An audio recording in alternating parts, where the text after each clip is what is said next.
लोग काफ़ी मेहनत से अपने इलाका का समस्या को प्रश्न काल में प्रश्न के माध्यम से रखते हैं, जिससे कि हम समस्या से पदाधिकारियों को, मंत्रियों को और दूसरे लोगों को अवगत करा। अच्छा, आप पे चुनाव जब लड़े थे इस्लामपुर से, तो उस समय आपने वादा किया था कि अनुमंडल बनाएंगे इस्लामपुर को। क्या अब तक, अब तो सरकार में है भाई। देखिए, विगत 9 वर्षों से हमने इसको मुख्यमंत्री जी के सामने भी रखा था और अपने नेता के सामने भी रखा था। विगत 9 वर्षों से बिहार के अंदर कोई भी अनुमंडल या प्रखंड अभी नहीं बना है। क्षेत्र में नल जल योजना का काफ़ी शिकायत मिल रही है। अभी बिहार सरकार के सतनिचय योजना के अंतर्गत नल जल योजना आती है। पार्ट 2 की भी बात कर रहे हैं। कई गांव में ऐसे तक नल है, लेकिन जल ही नहीं पहुंच रहा है। बिजली काट दी जा रही है। ये आपकी बात सही है। देखिए, है क्या कि कुछ पहले गवर्नमेंट का मेंटेनेंस पॉलिसी जो था वो जटिल था, उसमें अब सुधार हुआ है। और सुधार हुआ है तो नल जल का पानी घर में पहुंच रहा, लेकिन कहीं कहीं पर हुआ क्या है, जैसे मान लिया किसी गांव की आबादी 1,500 है, 2,000, तो 2,000 पर एक पंपिंग सेट से आप 2,000 लोगों को पानी नहीं दे सकते। माननीय मुख्यमंत्री जी ने कहा है कि जब मैं इस काम को करूंगा तो आपके मांग पर निश्चित रूप से ध्यान दूंगा। और हम लोग इसको हमेशा उनको याद दिलाते भी रहते हैं। तमिलनाडु में श्रमिक मजदूरों के साथ, बिहारी श्रमिक मजदूरों के साथ दुर्व्यवहार हो रही है वहाँ पे। कैसे देख रहे हैं इसको? ये तो गलत है। कहीं भी भाषा के नाम पर, प्रांत के नाम पर, स्थानीयता के नाम पर यदि किसी के साथ भेदभाव किया जाता है तो हम लोग इसकी निंदा करते हैं। बिहार विधानसभा सत्र का आज चौथा दिन है, लेकिन चौथे दिन भी हंगामे रहा। वैसे में लेकर जो बीजेपी है लगातार आरजेडी पर और जो महागठबंधन की सरकार पर उन पर हमलावर है। सर, चौथे दिन भी सदन राज है, तो चौथे दिन भी इसी तरीके से हंगामा लगातार बरकरार है। क्या कब तक ये सदन को इसी तरीके से रहेगा मुद्दों से भटकाने की? नहीं, देखिए, ये तो भारतीय जनता पार्टी जनहित के मुद्दों का जो समाधान का ये केंद्र है विधानसभा, उसको राजनीति का ये अखाड़ा बनाना चाहते हैं। हम लोग काफ़ी मेहनत से अपने इलाका का समस्या को प्रश्न काल में प्रश्न के माध्यम से रखते हैं, जिससे कि हम समस्या से पदाधिकारियों को, मंत्रियों को और दूसरे लोगों को अवगत करा सकें और हमारा समस्या का समाधान हो।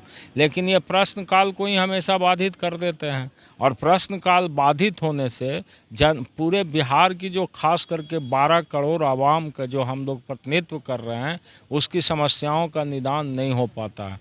तो ये भारतीय जनता पार्टी के लोग जनता के प्रति बहुत संवेदनशील नहीं है, और इन लोगों के पास कोई नए मुद्दे भी नहीं हैं। उन्हीं पुराने मुद्दों को, बेरोजगारी की बात ये उठाते हैं, तो बेरोजगारी की बात जो उठाते हैं, इनको याद करना चाहिए कि आप 15 साल तक बिहार में सरकार में रहे हैं। बेरोजगारी के सवाल पर पिछले चुनाव में आपके नेता ने ही कहा कि 19 लाख लोगों को रोजगार देंगे। 2 साल लगभग आपके नेतृत्व में सरकार चली, कोई कार्य योजना आपने बनाया क्या बेरोजगारी को दूर करने के लिए, लोगों को रोजगार देने के लिए? जब कोई कार्य योजना नहीं बनाए तो अभी आप इस मुद्दा को उठाने के लिए विधानसभा कार्य संचालन प्रक्रिया नियमावली में सबका समय बंधा हुआ है। उस समय के हिसाब से यदि उठाइए तो हम लोग भी उसमें अपना कुछ वक्तव्य दे करके उसमें सहयोग कर सकते हैं।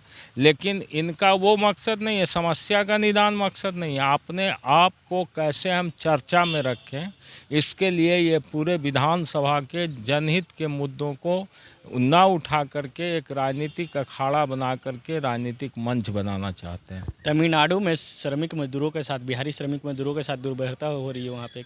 कैसे देख रहे हैं इसको? ये तो गलत है। कहीं भी भाषा के नाम पर, प्रांत के नाम पर, स्थानीयता के नाम पर यदि किसी के साथ भेदभाव किया जाता है तो हम लोग इसकी निंदा करते हैं।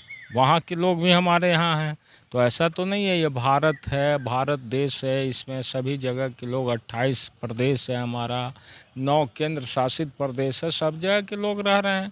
और सब जगह के भिन्न भिन्न इलाके के लोग, भिन्न भिन्न भाषा, भिन्न भिन्न संस्कृति के लोग हैं।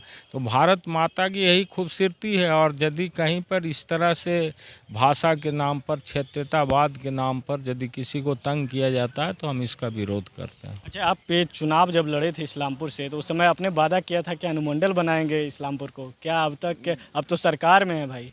देखिए, विगत 9 वर्षों से हमने इसको मुख्यमंत्री जी के सामने भी रखा था और अपने नेता के सामने भी रखा था। विगत 9 वर्षों से बिहार के अंदर कोई भी अनुमंडल या प्रखंड अभी नहीं बना है। माननीय मुख्यमंत्री जी ने कहा है कि जब मैं इस काम को करूंगा तो आपके मांग पर निश्चित रूप से ध्यान दूंगा, और हम लोग इसको हमेशा उनको याद दिलाते भी रहते हैं। और हम समझते हैं कि यदि गठन होगा, पुनर्गठन, तो उसमें हमारे इस्लामपुर को भी जगह मिलेगा अनुमंडल के रूप में। अच्छा, आपके क्षेत्र में नल जल योजना का काफ़ी शिकायत मिल रही है। अभी बिहार सरकार के सतनिचय योजना के अंतर्गत नल जल योजना आती है। पार्ट 2 की भी बात कर रहे हैं। कई गांव में ऐसे तक नल है लेकिन जल ही नहीं पहुंच रहा है, बिजली काट दी जा रही है। ये आपकी बात सही है। देखिए, है क्या कि कुछ पहले गवर्नमेंट का मेंटेनेंस पॉलिसी जो था वो जटिल था, उसमें अब सुधार हुआ है। और सुधार हुआ है तो नल जल का पानी घर में पहुंच रहा। लेकिन कहीं कहीं पर हुआ क्या है, जैसे मान लिया किसी गांव की आबादी 1500 है, 2000, तो 2000 पर एक पंपिंग सेट से आप 2000 लोगों को पानी नहीं दे सकते। तो आवश्यकता के हिसाब से जहां जिस वार्ड में एक से ज़्यादा मोटर लगाने का ज़रूरत है, उसके लिए हम लोगों का कार्य योजना बना है और हम लोग उसको बना रहे हैं। हम लोग उसको क्रियान्वित करेंगे और हमारा सरकार का लक्ष्य है कि हर घर नल जल पहुँचे, और इस लक्ष्य को प्राप्ति के लिए जो दिक्कतें आ रही है उसको समाधान करके हम लोग आगे बढ़ रहे हैं। अच्छा, और इतने दिन सत्र में क्या आपके क्षेत्र के और भी मुद्दे रहेगी भाई? जो आप कल तो आपने 2 पुलों का जिक्र किया, और क्या समस्या ऐसी है? आज भी हमारा सवाल था, वो ये कंगरसराय में पशु अस्पताल जो है जर्जर स्थिति में है, वहाँ पे डॉक्टर का पदस्थापन नहीं है, उसके बारे में हमने उठाया था। उसके अलावा एक कंगरसराय में ही एक पुस्तकालय है जिसको लोगों ने अतिक्रमण कर लिया है, उसके बारे में भी हमने उठाया था। तो ये सारे मुद्दे हैं जो हम लोग हमेशा उठा रहे हैं, और इन मुद्दों का समाधान हम समझते हैं कि सरकार नोटिस लेकर के कर भी रही है। अभी हमको जो जानकारी मिला और जो जवाब में भी आया है कि पुस्तकालय का जो लोगों ने अतिक्रमण किया था उसको अतिक्रमण मुक्त कर दिया गया है, और बाकी जो हमने एकंगरसराय में पशु अस्पताल के बारे में भी लिखा था उस पर भी जवाब आया है। तो हम लोग लगातार प्रयत्नशील रहते हैं कि अपने क्षेत्र की जो छोटी छोटी समस्या है उसका निदान हम लोग विधानसभा के पटल के माध्यम से करें।